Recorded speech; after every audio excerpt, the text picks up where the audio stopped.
Aujourd'hui, je vous présente une carte bien connue, sortie déjà depuis quelques mois, la GTX 780.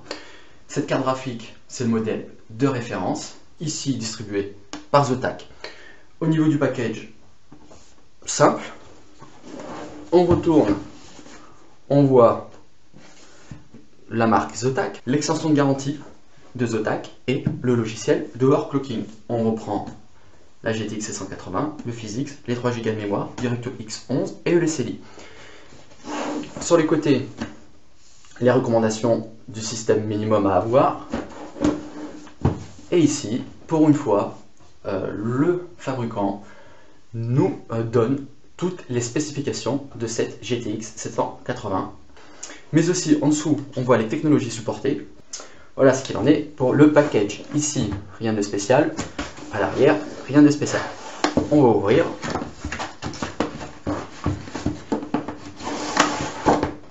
On a donc une belle boîte noire, même peut-être un peu plus jolie, brillant.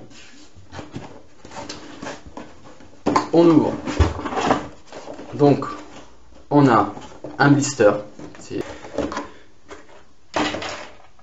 Ici, alors c'est pas sur toutes les cartes, mais on apprécie le connecteur DVI VGA. Ici, on est bien sûr en DVI-D, et ici en VGA. Un adaptateur très bien. Ici, on a les adaptateurs de puissance, c'est-à-dire, on reprend sur du Molex, 2 Molex pour partir en 6 pins. Ici, on part sur 2 fois 6 pins pour venir en 8 pins sur la carte graphique.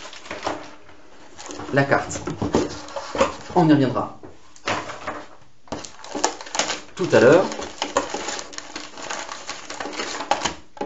La compilation du jeu offert de Splinter Cell, les 3, avec le code ici à télécharger.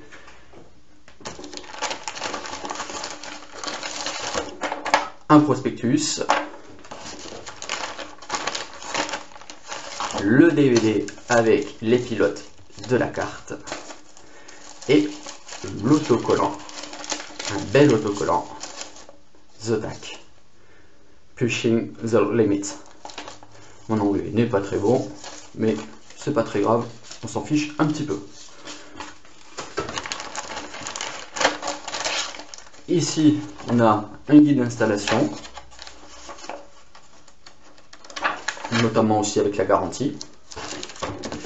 Et là, on a le livret un petit peu plus complet pour connecter sa carte graphique et ses écrans.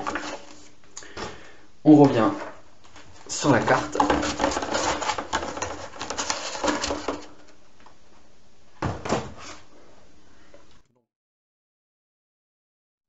Donc on reprend la turbine, les ailettes à l'arrière. Cette fois-ci on est bien en aluminium. On vient chercher l'air à l'extérieur qui passe dans le premier radiateur. Ensuite passe à travers les ailettes pour être expédié à l'extérieur du boîtier. Ici on retrouve le DVI-D, en jaune le DVI-I, que vous mettrez l'adaptateur ici, le HDMI 1.4 et le DisplayPort 1.2. Ici, on est compatible 3D Vision. On remarque sur la carte, donc ici on a le connecteur PCI Express 3.0.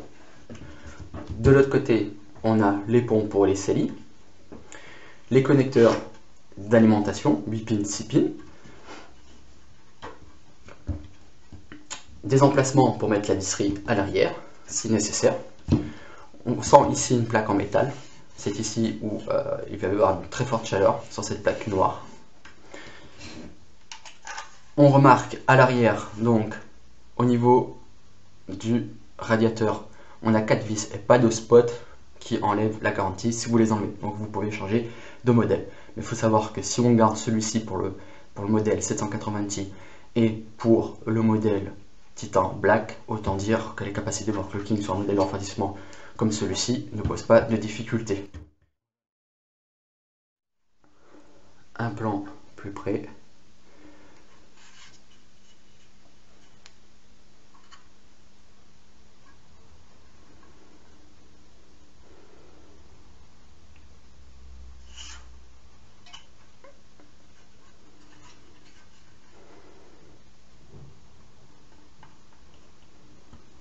Voilà, j'espère que cette démonstration vous a plu et je vous dis peut-être à bientôt.